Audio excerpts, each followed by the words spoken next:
It's the Season Podcast, episode 28. It is Sunday, January 18th. We're going to hit a little Saturday divisional recap, mainly Denver and Buffalo. Seattle Niners, as much as we'd love to talk about that game is what it was, and Seattle looks fantastic. And we'll also talk a little bit of Jarrett Stidham and what lies ahead for the Denver Broncos as the 1 seed. Surprisingly, at the end of the game, the terrible news about Bo Nix and turning to their backup, Jarrett Stidham. That's what we're doing today. Willie, what's up?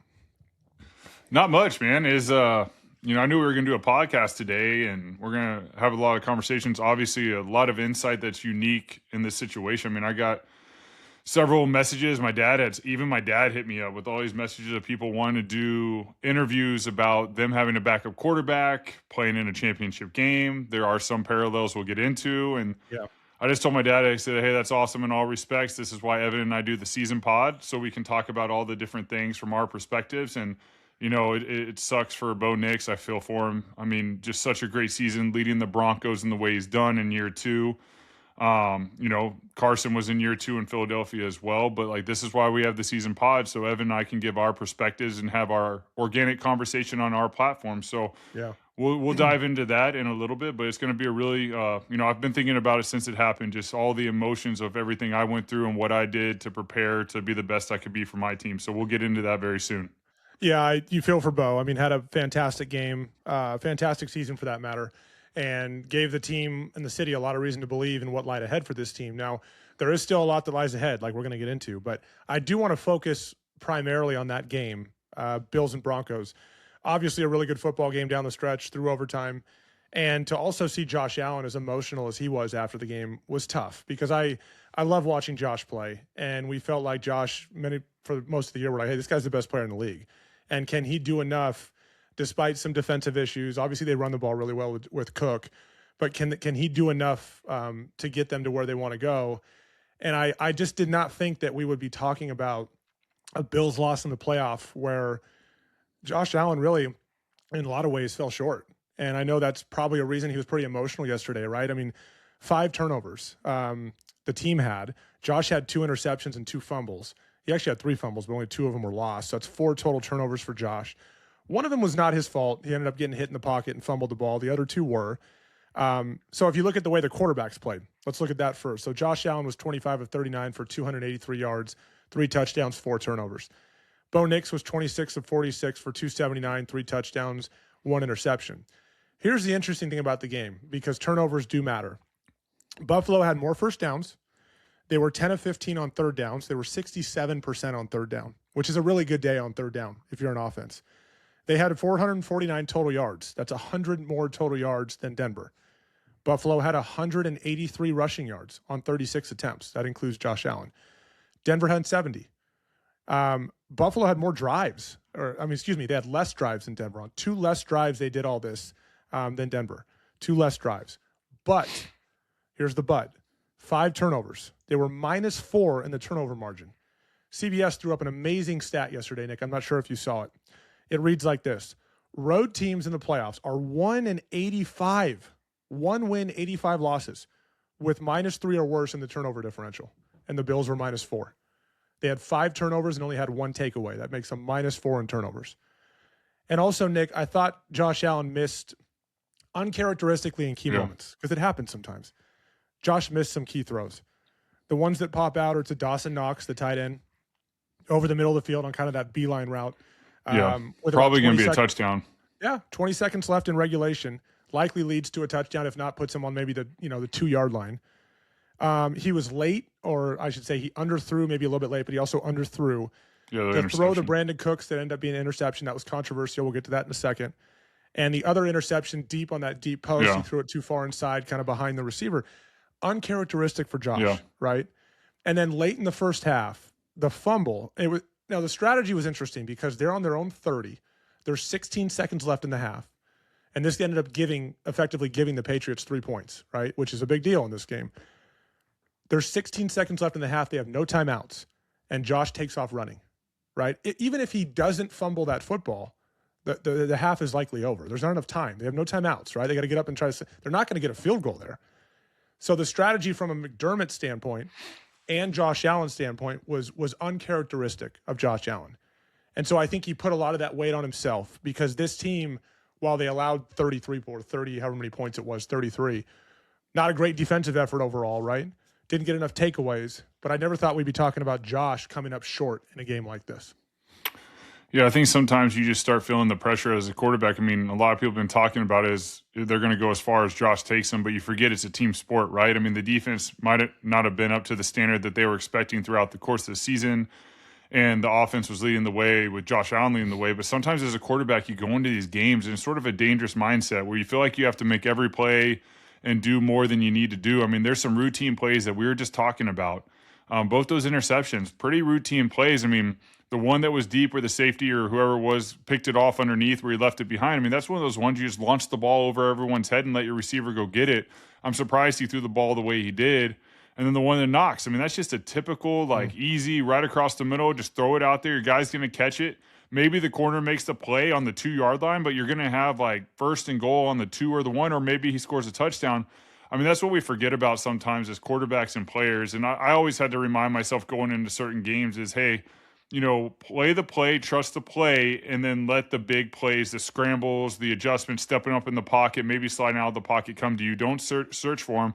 Just be ready to make the routine play. Be ready to hit number 1. Be aggressive to number 1. If you have to pull back from number 1, be ready to, I'm naturally going to pull back. And I think sometimes, the big thing going into the next season, I feel like we always say this every year with Josh Allen because he's such a great player. It's like, man, I just hope he gets that opportunity. I mean, there was no better opportunity. 5 turnovers is really hard to overcome. But if you look at it, it's like, man, if you protect the ball, I mean, I was just with a head coach in the NFL the other day. We were just hanging out playing some golf, and we were just talking about turnovers and how he preaches turnovers and how they go about it with their game planning. They talk about the pillars of what they do as a team, working on it in practice. It is something that is stressed on every single team. Protecting the ball, being smart with the ball. Turnovers kill games, and this is an example of that. If they protect the ball, they're going to win this game. I mean, as close as it was at the end. I mean, imagine if they only had 1 or 2 turnovers. Those do change the game. Nick, the first James Cook turnover, they were driving to make that game 14-3. He fumbles, which again, it happens in football. It happens, right? for sure. But he fumbles, and then Denver goes down and scores. So instead of 14-3, it's 10-7. Yeah, Denver has a lead. Right, the game was, and eventually jumped to 23-10, I believe it was, Denver, largely because of turnovers. Now, Bo Nix had some great throws and played a good game. I'm not taking anything away from them. And Denver also took the ball away. I mean, that hit to take the ball from James Cook, that hit that when I can't remember which defender it was that came and put his helmet on the ball, that's a hell of a play. Yeah. So, they also deserve the credit for forcing the turnovers. But 5 turnovers creates a losing battle, right? Prior to the wild card round where they went to Jacksonville, I had speculated that, hey, if they go to Jacksonville and lose this game, it's going to be interesting to hear the discussion about Sean McDermott and whether or not he's the right guy moving forward, given how many times this team has failed in the playoffs. Now they lose this game, right? Now, I'm not saying Sean's going to be fired, but here is his record or his resume, so to speak, the last 5 playoff games or last 5 playoff years of playoffs. So this year in 2026, they blew a 4th quarter lead to Denver. In 2025, they blew a 4th quarter lead at Kansas City. In 2024, they blew a 4th quarter lead versus Kansas City in Buffalo. In 2023, they were blown out by Cincy at home. And then in 2022, they blew a 4th quarter lead at Kansas City. Okay, so the common thread there is Joe Burrow and Patrick Mahomes. More Patrick Mahomes than Joe Burrow is the common thread. And that, folks, is exactly why on every pregame show leading up to this game, everybody's like, hey, there's a window here. As good as Bo Nix is in these young quarterbacks and Drake May, there's no Patrick Mahomes, right? So Josh Allen, Buffalo Bills, what do you got? And this is what happens, right? So throughout the week, you're going to hear people continue to question, okay, McDermott and Buffalo fans, same old thing, right? How do we give it away 5 times and lose a game that we had a lead in the 4th quarter? How does this happen? And by the way, Josh Allen had 2 throws, one in regulation and one in overtime to Brandon Cooks that ended up getting picked off, where there's a window there to throw the football, and Josh Allen typically will convert on at least one of those. And if he converts on at least one, Buffalo wins that football game. That's not Sean McDermott's fault. Ironically, that's your superstar's fault, and that's why it was so hard to watch, because we know how good he is and how hard it hit him at the end. It's why he was so emotional. Yeah. It's because he knew, I fell short on this game, and we had a chance to win this game, and I didn't get it done. So it was tough, and it was really tough to see it. Yeah, I mean, sometimes you just, you're trying to be Superman, and it's just too much. And I mean, unfortunately, I feel like that's what Buffalo has sort of bred throughout this year is Josh Allen. So he feels that. So part of it is he felt like he had to go above and beyond and make these plays, and sometimes the routine plays he made too tough or just missed a little bit. But still one of the best, if not the best quarterback in the NFL. I mean, I know it hurts. You know why it hurts? Because he sits there and says, all I needed was just one play. I was one play. And I know you're going to talk about it, but like the Brandon Cooks play where it was called an interception, and that if that's not an interception, they probably win the game. And it's just one play, and that hurts because if they were going to get to the Super Bowl and win the Super Bowl, it's a pretty darn good year to do it with who's in the playoffs this year, the young quarterbacks, the inexperience, and he has the experience. I mean, if I had a quarterback with a game-winning drive that needed a game-winning drive in the Super Bowl, I mean, Josh Allen's the one right now that you'd want out there with all the experience. I mean, it's a young group. I mean, you got Matthew Stafford in the NFC, but man, like this was the opportunity for the Bills, and that's what's going to be so hard to stomach going into this offseason for them. There were some insane throws made. The touchdown to Dalton Kincaid was a phenomenal throw by Josh Allen. The zone read where he fires it in the slot to Khalil Shakir and he gets a 40-something yard gain. That was the longest gain of the day, I believe, when it happened. Fantastic read, quick throw, sidearm, delivered it perfectly, allows Khalil Shakir to run for a lot of yards. Great play, right? Bo Nix on the other side, when he got a chance, like his moment, so to speak, with that double move on the outside by Mims, converted. Incredible throw. Mims catches it, touchdown. That puts him up by 3, leads to the Buffalo field goal to tie the game and go to overtime. There were like 55 seconds left when that happens. So as much as we're not only focusing on the bad here, there were some great throws by both quarterbacks. It's just uncharacteristic for Josh to have the possibly game-clinching throws that he misses on. And that's, I think, why he was so upset after the game. At a moment in that game, it's gotten a lot of talk since the game happened. Was this? And Nick, I want to show it first, and then we'll talk about it. So Brandon Cooks in overtime ends up with a chance to make a play on a ball down the field. If Brandon Cooks comes down with this, they're at about the 20-yard line, and they're in field goal range. They're likely going to win the game. With the kicker they have, the Bills. This game is probably over if this is a completed pass. And it's been somewhat controversial since it happened. And we're going to show you the play right now.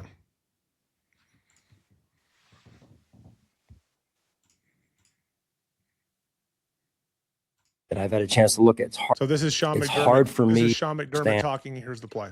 It's hard for me to, and I've had a chance to look at. It's hard for me to understand why it was ruled the way it was ruled.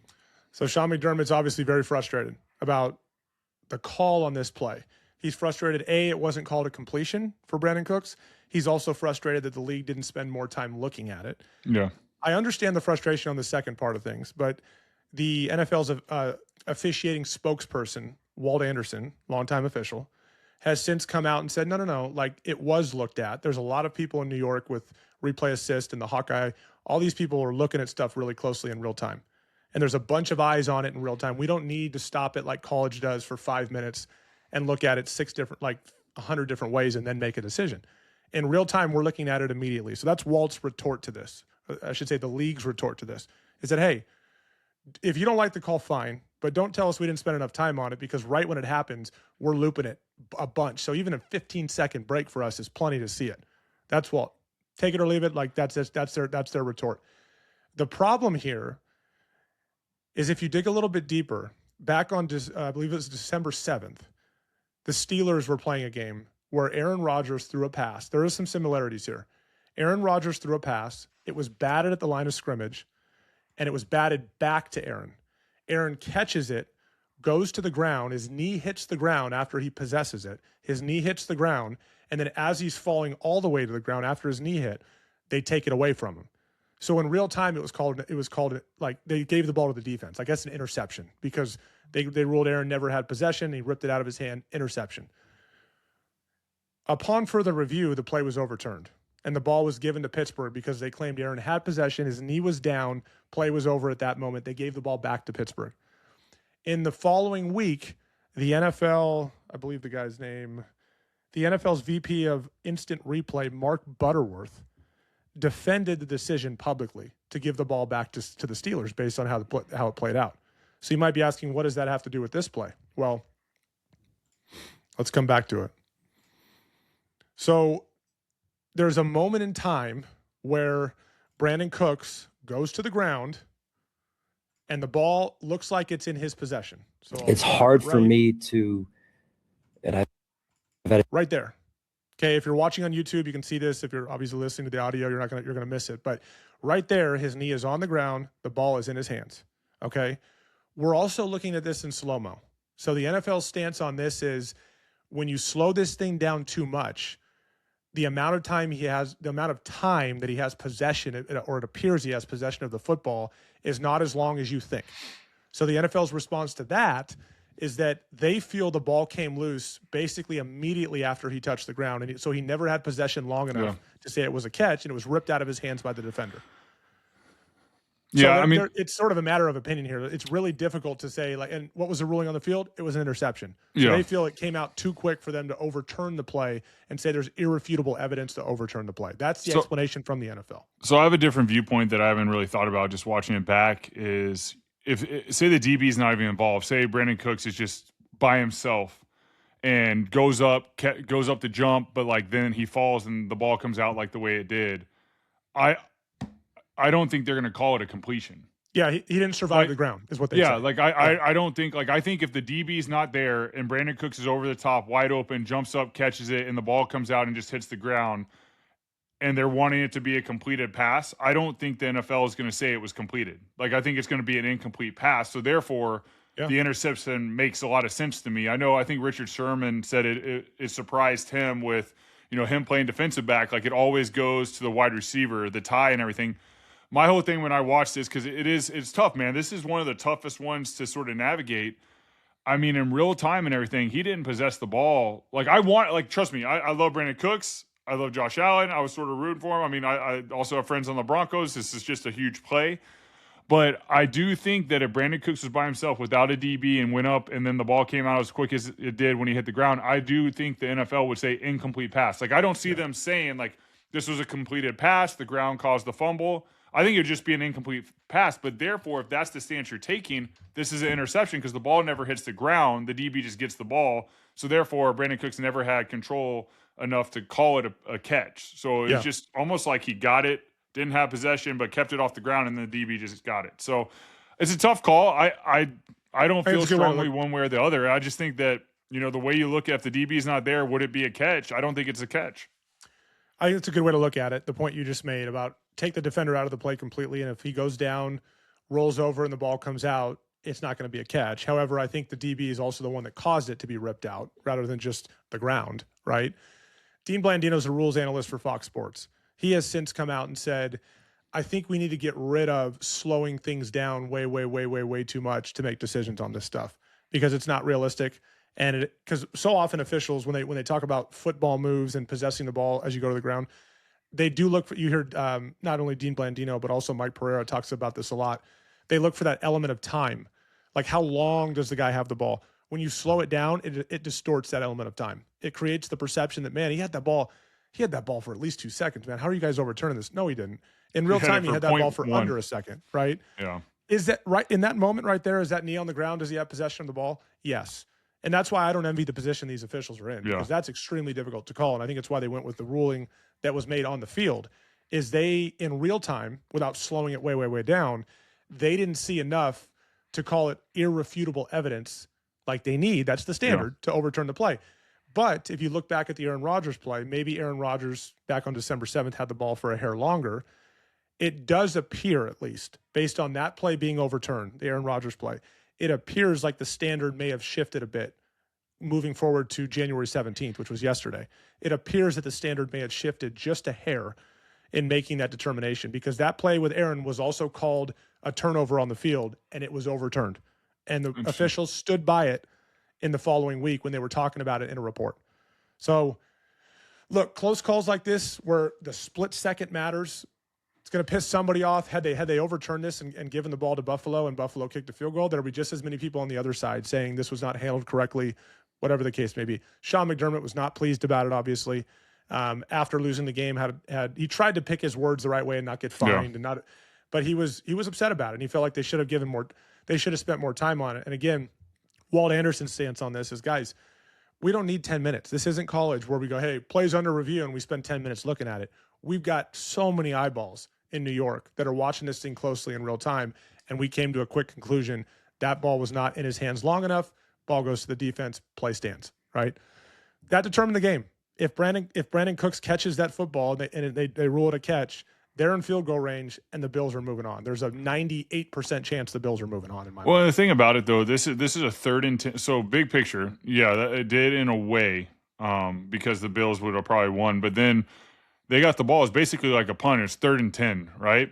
So then it goes up to the Bills defense, and they have opportunity to stop the Broncos offense, but then they have 2 pretty bad pass interference calls that lead them down to a game-winning field goal where it's, they still had an opportunity to stop them and win the game. I mean, they stop them, Bills get the ball back, and then, that didn't finish the game off. The Bills still had a chance. I think that's what's tough about this situation is you have 5 turnovers if you're a Bills, player or coach, and then this happens, and then your defense lets them down the field with penalties, and then they kick a game-winning field goal, and then, you find out that they're starting quarterbacks out for the season, and I'm sure the NFL would love for Josh Allen to be playing in the AFC Championship game. Yeah.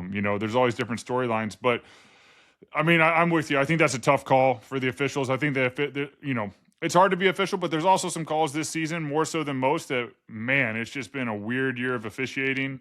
Like we said, hopefully in the offseason we can have an official or an ex-official on just to talk about the difficulties and why it is the way it is, and why are these controversial calls happening? Are they controversial, or is this just like the difficulty of being an official? So I think this is another example. I don't envy being in that position. I know when I was watching, my first instinct was it looks like an interception, even though I get the down. So I was sort of with the call. I don't think it, and I think the Bills defense should have, that was their opportunity to step up right there and win that game for them. I've been pretty hard on officials this year. And rightfully so in certain situations. The pass interference calls, look, you get beat and somebody's behind you and that ball's up for grabs and your head is not turned around and you're impeding the ability of the receiver to catch the football without playing the football. Like you're jumping up, you're grabbing an arm and pull. Like the Brandon Cooks one previous in the game, like previous moment where there was pass interference on Brandon Cooks. I'm not comparing it to other plays. I know consistency matters. It's like baseball, like establish a strike zone and go with it. Like be consistent. I get it. But those plays in a vacuum, you watch those plays, like head wasn't around and you're grabbing you're like basically moving into the receiver, grabbing the arms, and it's pass interference. And as much as you think the officials don't want to make the call to determine the game, they don't want to be in that position, but they're just going with what they see. And they're like, that's PI. I've got to throw a flag, right? If you don't want that, don't get beat deep. And it's just, it's a tough situation. No one wants to see a game end because of a call, right? But nonetheless, like, don't get beat deep and don't dive into a guy as the ball's going into him without looking back at the football. Yeah, I mean, even though those pass interference calls, man, like I don't want the game. I mean, as a quarterback, you love it because I mean, honestly, that's why you throw it deep sometimes. You know that you tell your receivers either go make a play, make it incomplete, or it's going to be pass interference. 2 of those are really good. 2 out of 3 are really, really good. So you have a 66% chance that are really, really good. And then just, I mean, that's why you throw it deep. And honestly, Bo Nick's throwing the ball deep, even though they're incomplete. I mean, you got the pass interference calls, and you have guys that can go beat them. I mean, that's why you throw it deep sometimes. And that's why you got to be aggressive, and your guys got to go do that. I mean, I remember playing with Allen Robinson. So Keon Coleman had an opportunity. They ran a corner pump at the end of the game where Josh had to throw it early. He was getting hit, and the ball landed to the left of him. I played with Allen Robinson in Chicago. These veteran, he was amazing at getting pass interference calls. I know it was tough because he couldn't find the ball and he saw it late left. But what you do as a receiver, and you know this from being a guy, go to the ball. The DB is not looking. Just go collide in the DB and fall over. It's going to be a pass interference. That's what Allen Robinson was so good at. That if the ball was underthrown, he would slow down because he knew the DB wasn't turning, and he would basically just make the DB run into him, then fall down and get a pass interference call. Those are veteran moves. Obviously, that's a difficult situation, but that's also another time in the game where I look at that, I'm like, man, if you have a veteran guy out there who knows how to see the ball, it's over to the left, man, just go collide, get a pass interference call. You're going to be down there. Those are huge. This is different than college football where it's a 15-yard penalty. This is a spot foul, and if we throw the ball 50 yards down the field and it's pass interference 50 yards down the field, it's a 50-yard penalty. Those are huge in those moments in the game. It's an art. You see it a lot in the NBA. If you watch the NBA, you watch Luka Doncic play. It's not flopping. It's just learning how to draw fouls, right? It's an art in the NBA, and Luka's fantastic at it. And it gets it gets boring to watch sometimes, but these guys aren't flopping. They're just putting their body in a position where the defender has no choice but to commit a foul. And then they react to the foul and the flag's thrown. You're like, well, the only reason that happened is because the defender drew the contact. He drew it in a legal way, and it's an art, and he basically gets rewarded with a foul because of it. We see it all the time in the NBA, right? These guys finding ways to get to the line. I don't envy the officials' position in the NBA as well, but trying to determine whether that's a foul or not, because offensive players have become so good at drawing fouls. And the great ones in the NFL also do the same thing. Okay, moving on. After the game, one of the very surprising things is, Denver finishes the game. Bo Nix walks off the field. He had been wincing a couple times. Hard to tell what was going on. Denver kicks the game-winning field goal. Bo Nix does the post-game press conference, appears to be totally normal. And after the game, Sean Payton comes to the podium and tells us that Bo Nix has a fractured ankle, and he'll be getting surgery, and he's done for the season. I mean, I was jaw-dropped. I'm like, are you kidding me? When did this happen, right? Well, second to last play of the game, you go watch it. Hard to see anything crazy, but then again, like, heavy guy tackles you and lands on your leg. You never know what's going to happen. And now Jarrett Stidham, the backup, is the guy they turn to. And Nick, I think right away, every fan looks and goes, whoa, a 1 seed with home field advantage throughout the playoffs, just won the divisional game. They're going to host the AFC Championship game against either the Patriots or the Texans. And they're going to turn to a backup quarterback that really doesn't have a whole ton of experience in this league. Can this guy get it done? Are there any parallels to this? Oh my God, I think there might be a Nick Foles parallel. And then I've heard other people comment, say, well, hold on here.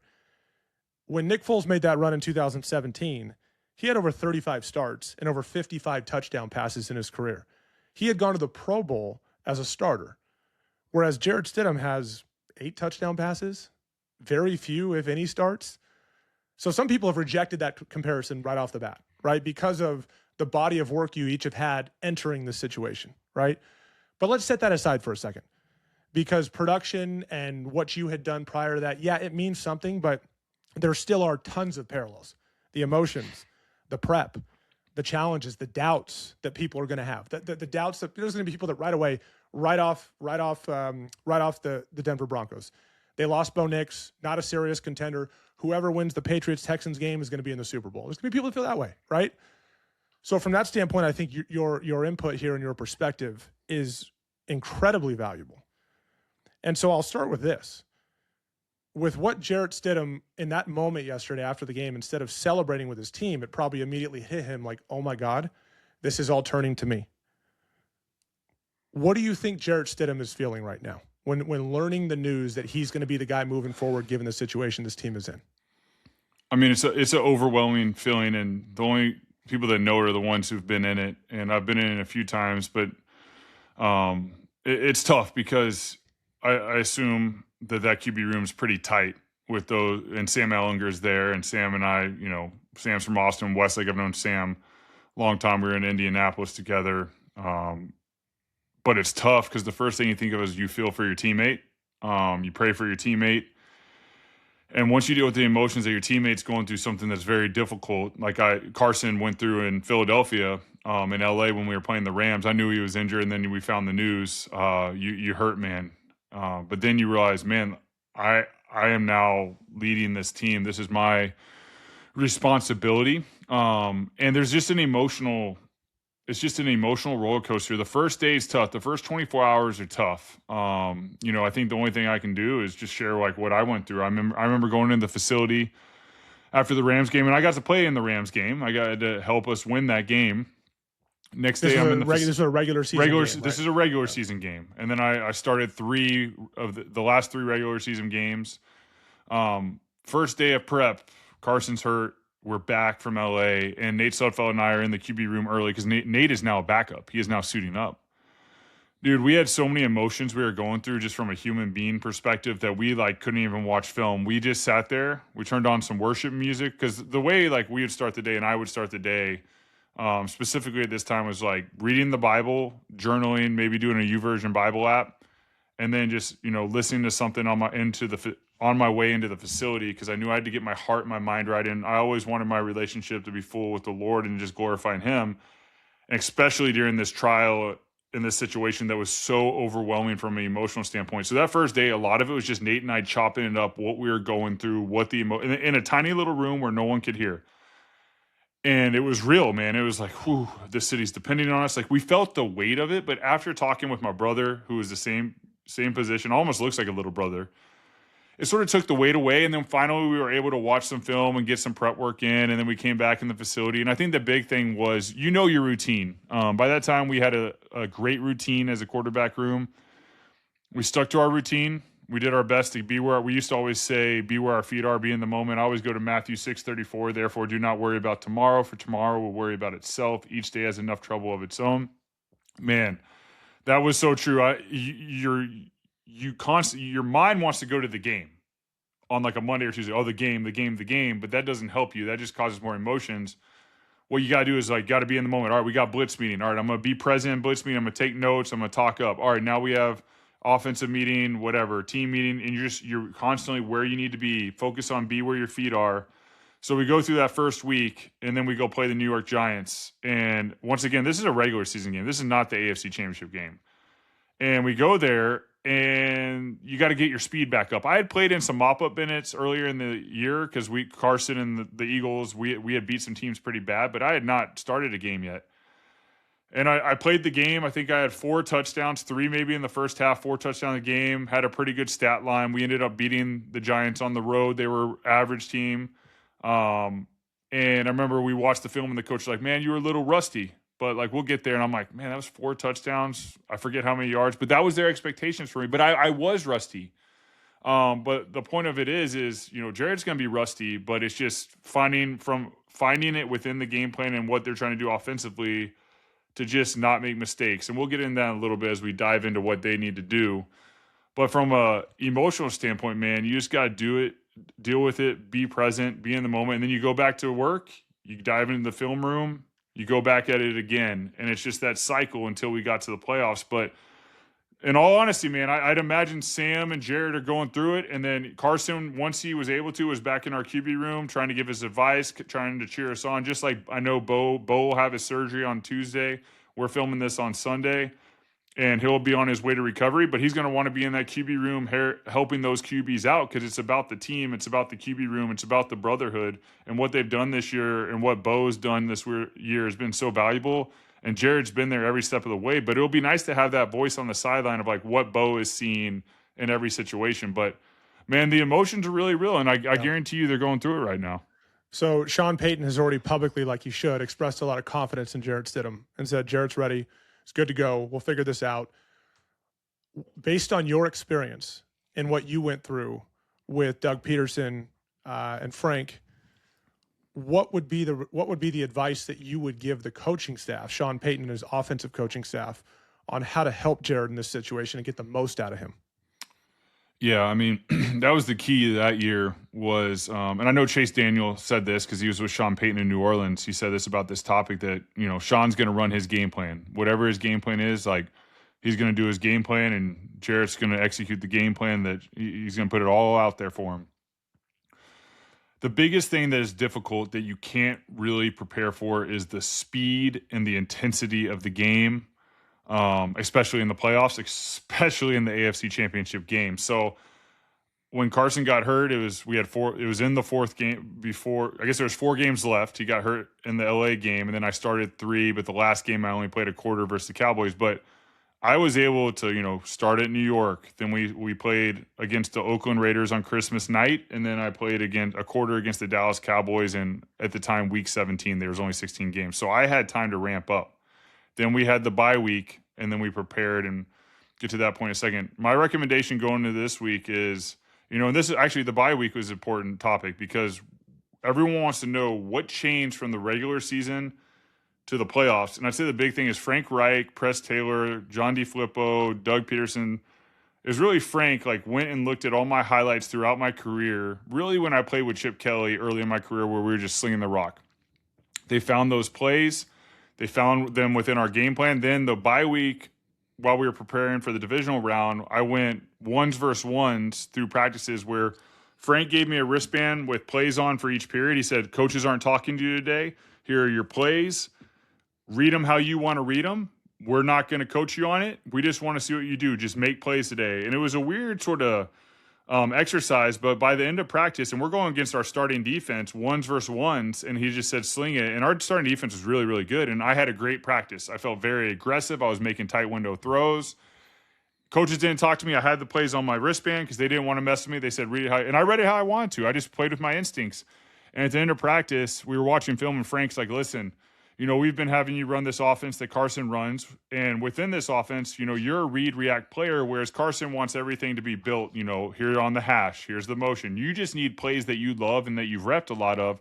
You're a read, react player. So the point of that was they built the game plan from our offense, but based on stuff I like. So my guess is Jared Stidham and Bo Nix like different plays, but there's also plays they do like. So within the game plan, find those plays that Jared has repped a lot in practice or like done really good in the preseason or when he's played. Those need to be in the game plans. The quick games he's comfortable with, the play action, the third downs, like those need to be in the game plan because he'll rep those. He'll execute those plays at a higher level, the ones he's repped more. If it's a game plan specific play, those are a lot harder for a backup to go in and execute constantly throughout the game and find that rhythm. So that being said, another recommendation, just because the thing is speed. Like, I know they're saying like, hey, he's a great player. We expect these things. He can start elsewhere. Listen, they felt the same way about me in Philadelphia, but it takes about 3 to 4 games to pick up speed of the NFL. Like, it doesn't, like, listen, I just gave the example of I threw 4 touchdowns in my first game starting. That's a pretty good stat line and led a road game victory. I was not up to speed until the second half of our divisional game against the Atlanta Falcons. That's when everything sort of calibrated and I felt super comfortable was in the second half of the divisional game. That was basically 4 games later was when it hit and I was like unconscious and I was just playing ball basically at Bo Nix speed. Bo Nix is playing at a high speed. He's played all season. He's comfortable. It takes that time. So how do you expedite that to give you a chance? Listen, they have a great defense. Jared Stidham doesn't have to go out there and beat Josh Allen. They have players. So this week during practice, my recommendation, we did this in Philly, is each day of practice have 3 to 5 plays, a period, a special play, a period. So like, first and second down on Wednesday, third down is Thursday, Friday's red zone, 3 to 5 plays, and it's ones versus ones to show Jared Stidham a little bit faster speed than a scout team defense. Because if all he sees is a scout team defense, then he's going against either the Texans or it looks like the Patriots. It's going to be very, very difficult because of the different looks they get and the speed that they're coming. So the way you can help that a little bit is in practice each day, 3 to 5 plays versus your starting defense to help him play ball. That's a recommendation. We did that with me. It helped a lot. And then getting into the game, the preparation, the week. I mean, that's a whole different animal. I'll let you guide it from here when you want to get into that discussion. Well, okay, so I think speed of the game is a great perspective because the reality is Jarrett Stidham's been in the NFL for 6 years, and he's thrown, I just did the math. I mean, this is not evenly distributed because he hasn't thrown a pass since 2023. Yeah. So he's averaged 32 pass attempts a year. So, yeah, I mean, look, the speed of the game is going to be a problem simply because there's not a whole lot of experience since he entered the league in the first place, let alone entering under these circumstances. So I think that's really good perspective. I think when a guy comes into a situation like this with a team that's a 1 seed and is playing at home, has a good defense, does a lot of things well, is well coached, I think some guys get in the mindset of like, I can't screw this up. That's what they tell themselves, right? And so from that standpoint, you can give them the obvious advice of, hey, with how good you guys are defensively in these things, just don't turn the ball over. Okay, that'll be a big one. How do you give advice like that when at the same time guarding against I can't screw this up mentality? Because I do think in order to win, because like when you won your Super Bowl, you guys weren't just squeaking by people. You beat the hell out of Minnesota. You threw for, what was the number? Over 400 yards or whatever in the Super Bowl. Or was it over 3? I don't remember. I think it's over 3 touchdowns and a receiving touchdown. It wasn't like just, hey, Nick, don't screw this up. You went out and made it happen, right? So what would you tell Jarrett Stidham when it comes to the whole idea of like, hey, man, just don't screw this up. Avoid that mentality. Yeah. What would you and tell honestly, him in that regard? like in all disclosure, this is a way tougher situation than I was in because he's now starting in the AFC Championship game. He doesn't have that many starts under his belt like I did and the experiences I had before that. And I was with a team that I played for before and went to a Pro Bowl with and did things with. So a lot of players that I stepped in the huddle with in 17, I played with in 12 through 14. So they knew me before. So there was relationship there. They saw me do these things that were really awesome as a team. Jared has a much tougher battle ahead. But at the same time, the biggest thing, if I'm like his counselor and I'm sitting there, things that helped me were this: stepping into a huddle. I remember when Carson got hurt in LA, the pressure hits you and you feel like you got to make plays to win this game. The last thing I remember when I stepped into the huddle to call the first play was I looked in the huddle. There's 10 guys in the huddle. I remember thinking, I am not out here alone. What happens sometimes as a player, you feel like, in Josh Allen, we talked about Josh Allen. Sometimes you feel like you got to make every play and you're out there by yourself. I have 10 guys that are going to do their job that are in this huddle with me. And as long as I just do my job, it's going to be okay. So how do you do that? Man, it's digestible bites. When you step into the game, when you go to practice, sometimes it's overwhelming to think like, man, we got 15 periods or we have 6 offensive periods, 10 like you have all these plays, and all of a sudden it overwhelms you. When you look at the big picture too much and that's what you dwell on, causes anxiety. It's the same thing with life, right? It's like, what are digestible bites? What do I need to do today? Matthew 6:34, being present. So how do you implement that? Well, starts in practice. So every day he goes out to practice, you got to train this way. And he hasn't been trained this way because he's been doing scout team. And when you do scout team, you're just watching the offense, and you're doing scout team, you're just slinging the rock with bad habits. Very seldom on scout team are you working on good habits unless it's intentional. And it's very hard to do that because your pocket's breaking down and you don't have protection and the defense is just teeing off every play. So you've developed all these bad habits that when you start playing in a real NFL game, you have to clean up really quick. So now that he's running the starting offense, treat practice like a game. So when that play call comes in, Sean Payton makes that play call. That's the only thing that matters in life at that moment is that play call. Whatever it is. Trips right, 3-jet stallion, X lightning. Only thing that matters is this. All right, as a quarterback, go in the huddle, say it with confidence, break the huddle. All right, I want to go on 2-on-2 double cadence. I need to see if it's cover 2 or cover 1. If it's cover 2, I'm working the 3 receiver side. If it's cover 1 or cover 3, I'm working the single receiver. I'm just throwing an 8-yard stop route. Every single time a play is called, all you're focusing on is what you've learned in install, what you've learned in walkthroughs, what you've seen repped by Bo, and what you've repped when you have. You have to simplify the game every single play. We say one play at a time. You literally have to do that. One play at a time. No matter what, good or bad. If you throw a deep ball down the sideline, it's 40 yards. Great. That play's over. It's 1st and 10. Does not matter. Hey, you throw a pick? All right, go to the sideline. Why did I throw this pick? You know what? I was a split second late. Okay, you were a split second late. Let's stay on time. Hey, the DB jumped it. Okay, he jumped it. Let's do a stutter move. But let's get back to being the present moment. The way he succeeds is don't think of the big picture. Don't think that this is the AFC Championship game. It's just a faceless opponent. I'm going to prepare each and every day. I'm going to train this week, being in the moment. I'm going to meet with Sean Payton. I'm going to talk to him, and I guarantee you they're doing this. What plays I like. When it comes to the call sheet, you need to be honest. If you don't feel comfortable running a play, that play needs to be on the back burner. The plays that you rep in the game are the plays that you feel really, really – listen, you have a great defense. You've been a fourth quarter comeback team. You haven't been this offense that has just been killing people through 3 quarters. So this is different. You have a great defense. You have good, solid special teams, and you have a good offense with one of the best play callers in NFL history. And he knows the situation contextually. Drew Brees, when Sean Payton coached him, Drew Brees was not running around scrambling, running zone reads. Drew Brees was constantly throwing check down, halfback read, check down, slant, seam route, slow go, deep cross. Go back to watch Drew. It's digestible throws. It's simple throws. It's playing point guard. That's the thing. You're not taking, and that's the beauty of this thing. Remind yourself, the one of the best people to ever run this offense was Drew Brees. You're not taking over for Josh Allen, where all his plays are like off his back foot, scrambling around. Really good point. You're playing in an offense that has one of the best play callers. He's going to put you in and that's where Jarrett can succeed. Listen, I want him to succeed. This is exciting. This is an opportunity. I feel for Bo. This is against all odds. Jared's the same thing I was in. Everyone doubted me. Everyone doubted the Eagles. Everyone's doubting him, and they're doubting the Broncos. Can they really do this? Is Sean Payton really serious when he says what he says about this, or is he just trying to make his quarterback believe that? Listen, digestible bites, one play at a time, and then when you get in that huddle, realize you got your brothers with you, you got your 10 guys with you in the huddle that are there for you. When you say the play, you got to say it with confidence. So I don't know if that means like when you go home, you're practicing, and the way you say it with confidence, honestly, is the play inside and out. When that verbiage comes in, hey, I know this verbiage. I got you. Good. Yeah. We're good. Hey, he starts saying the play. I know it. You know the game plan inside and out. That's where the confidence comes in. When it's harder with the play call is if it's a new player, you're not confident with the verbiage, it can be seen. So when he steps in the huddle, those guys in the huddle are going to be looking at his eyes. You hear this saying, deer in the headlight look. where the eyes just get big. I saw it a little. The reason I said what I said about CJ Stroud going into the game right now, that the Patriots are playing versus them. He's what? I don't even know if he's throwing another interception. It's 4 in the first half. At least Listen, 4. I've been there. I've thrown 4 interceptions in a game. I get it. I thought he sort of looked that way. Eyes were too big, was dropping snaps in the previous game. His defense was the reason they were winning. I thought the playoffs right now are too big. They won't always be. That's CJ Stroud.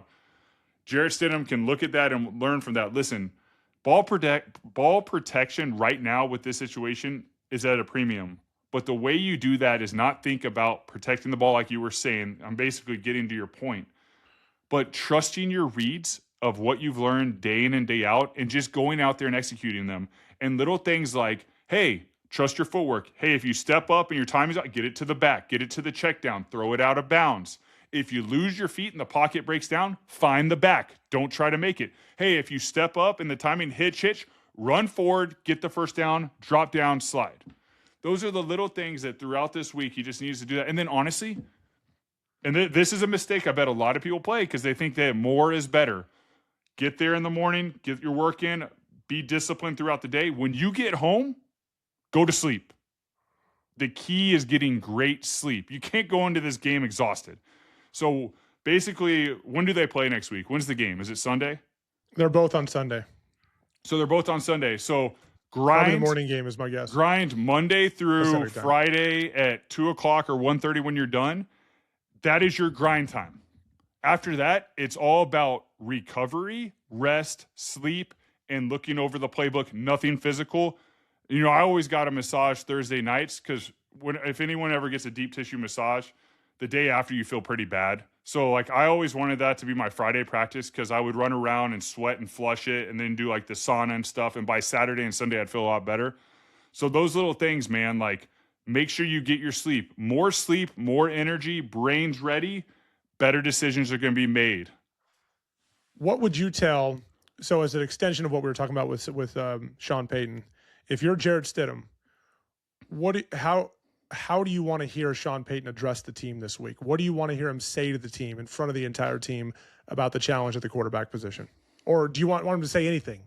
Like what, given your experience, how are you looking for the head coach to handle it in front of the entire team? I think the big thing is you stress that this is about the team, right? It's not about, obviously Bo has meant a lot to us. Take the pressure off the quarterback, basically. Take the pressure off. It's about the team. Defense, offense, we're a team. And Jared, we've seen him every day in practice. Hey, defense, you've seen him when he's been running scout team. He's been tearing you all apart with his throws.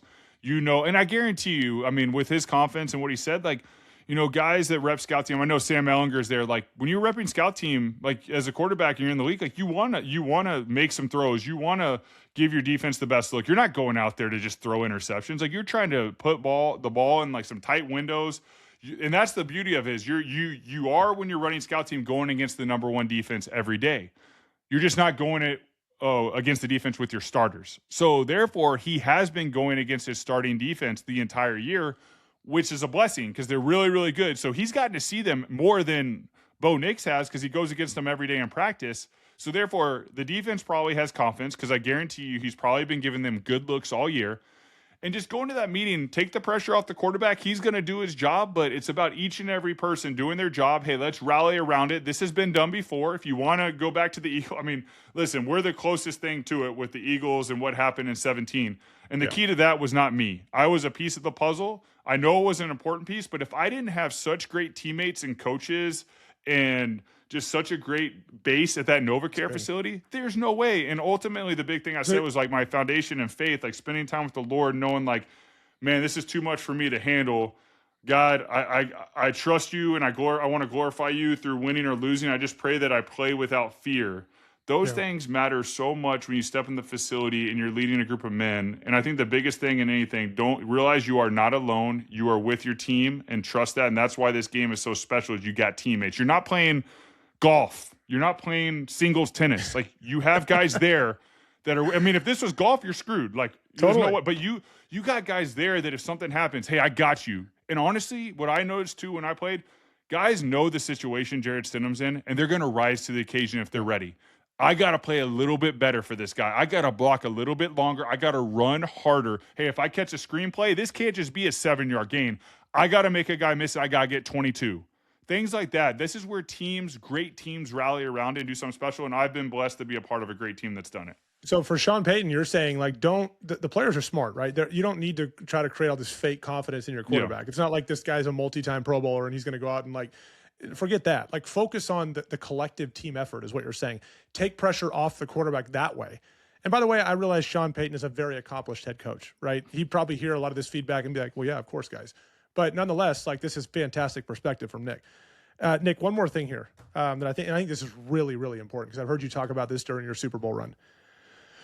When it comes to, because you're heading into the AFC Championship game, media appearances and opportunities, and even if they don't even win the AFC Championship, even if it's their only game they play the rest of the season, media opportunities, all these different endorsement opportunities, all these things come about like crazy. What is your advice to Jared on what you should ignore as you head into the AFC Championship game and possibly further as it relates to getting in front of the media, talking to people you don't normally talk to, whatever? I'm not telling them to ignore the media, but what is your advice on what to ignore and what to focus on as you get through this week?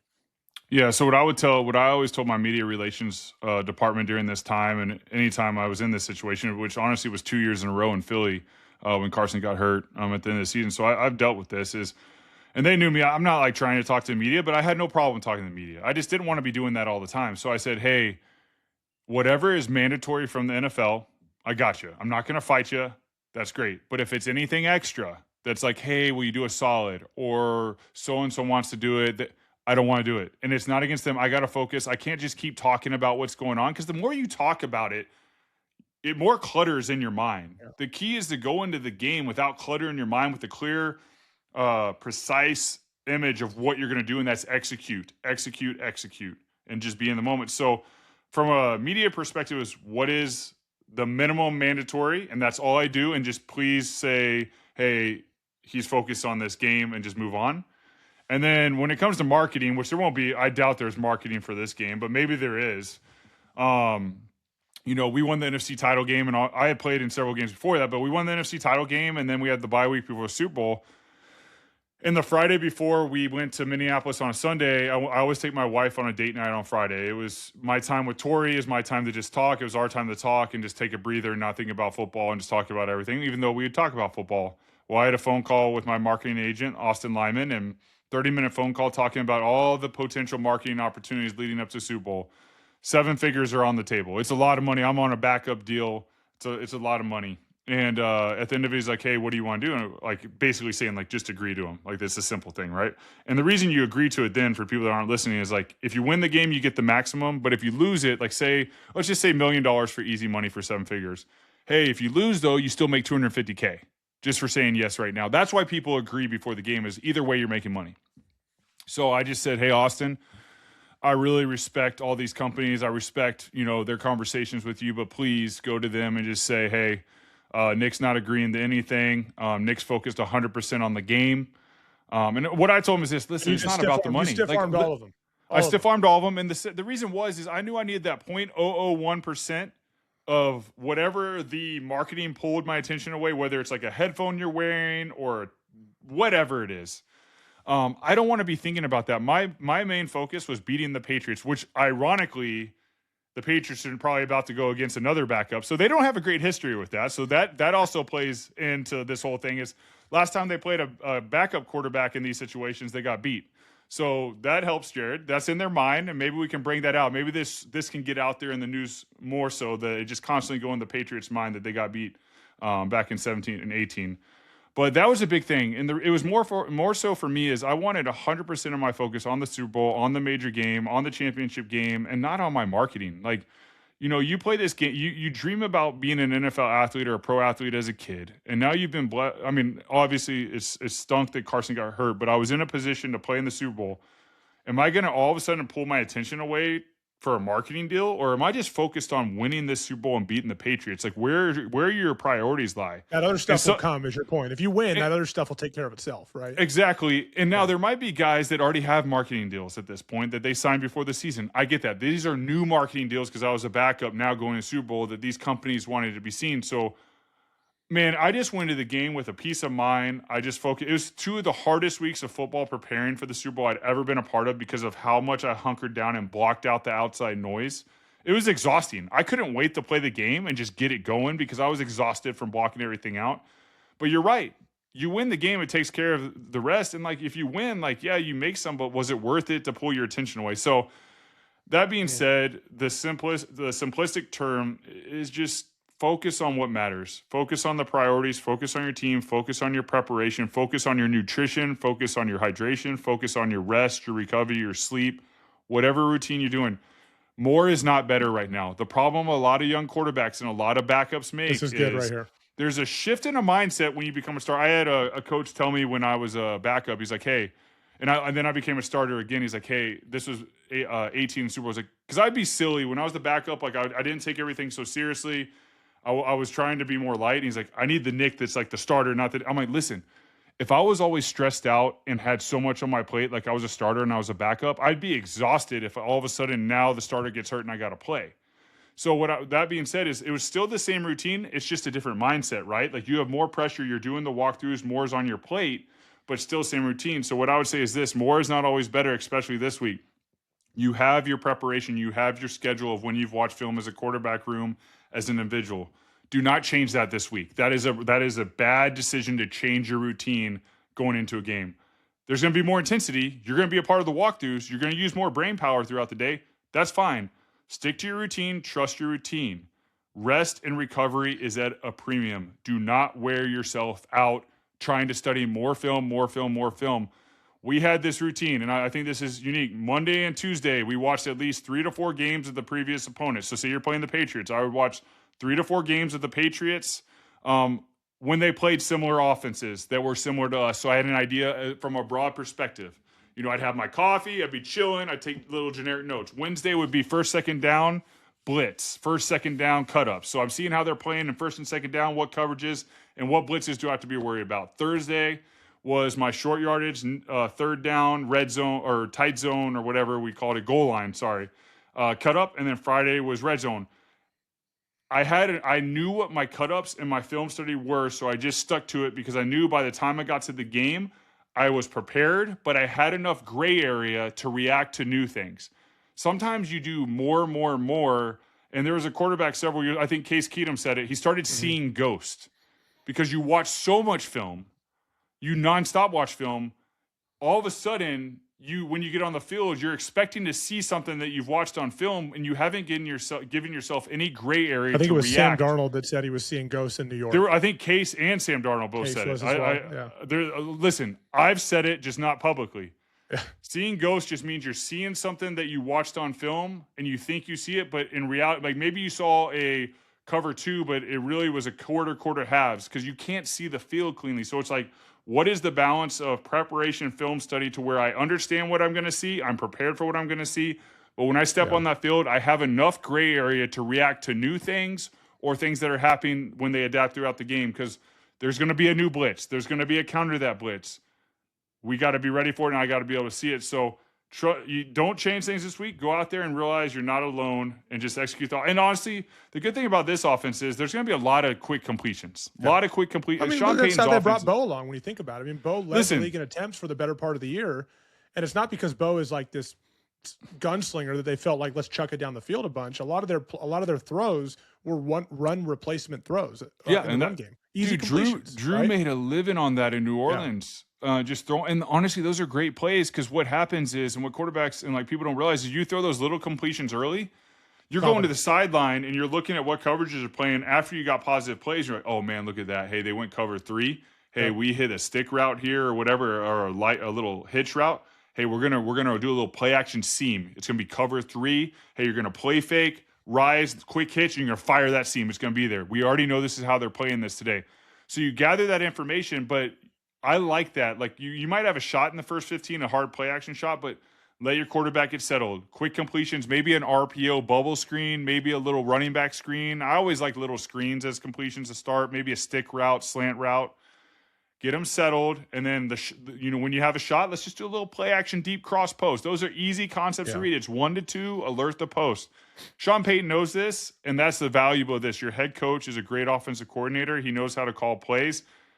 Jared's very lucky in this situation. The key to him is going to be, it's going to be hard to see the field early. It's going to be. your emotions, your heart rate, you got to lower your heart rate. So I would always take a deep breath. It's going to be hard to see everything. That takes, like I said, it took me 4 games to adapt to where all of a sudden I was reacting. The first 4, I was very present and I was constantly thinking. After that, second half of the Atlanta game, I was in my subconscious thought and all I did was react and play ball. And that is a fun place to be. It's just getting to that point that's the challenge. Yeah. Look, I don't think there's anybody in the modern era of our game that can speak on this challenge better than you. And I thought that was sage advice and perspective, not only for Jarrett Stidham himself, but also for that staff. Things to maybe think about and ponder as they prepare for this thing, to hear this perspective and think, okay, Sean Payton, hear this from the other side of things and hear what Nick has to say here. This is really, really good stuff. It's a very unique situation. A 1 seed, home field advantage. They're in a fantastic spot. Quarterback gets hurt. How can they maximize the output from Jarrett Stidham down the stretch here and try to make a run at a Super Bowl? Because they're in a very, very unique situation to do that. So that was episode 28. We have episode 29. Today is Sunday, January 18th. We have episode 29 coming out on Tuesday, January 20th. We're doing it, and that will react to not only Patriots, Texans, but we'll also react to Rams and Bears. And we will do that with a very special guest. We'll make that announcement tomorrow on who's going to be on our show on Tuesday. But we are very excited. The Season Podcast is to welcome another special guest to the show. We've had some fantastic discussions over the course of the season with really, really good guests. We're going to add to that on Tuesday, so we're excited to do that then. But for now, that has been episode 28 of the Season Podcast. If you're listening on YouTube, please hit subscribe. And if you're on, if you're getting the audio from Apple or Spotify, also make sure and check us out on YouTube at The Season Pod and get the video, the visuals of what we're talking about. And also check us out on Instagram at The Season Pod, because we also post a lot of reels there too and kind of summarize our show. As always, thank you for listening and enjoy the rest of Divisional Round Weekend.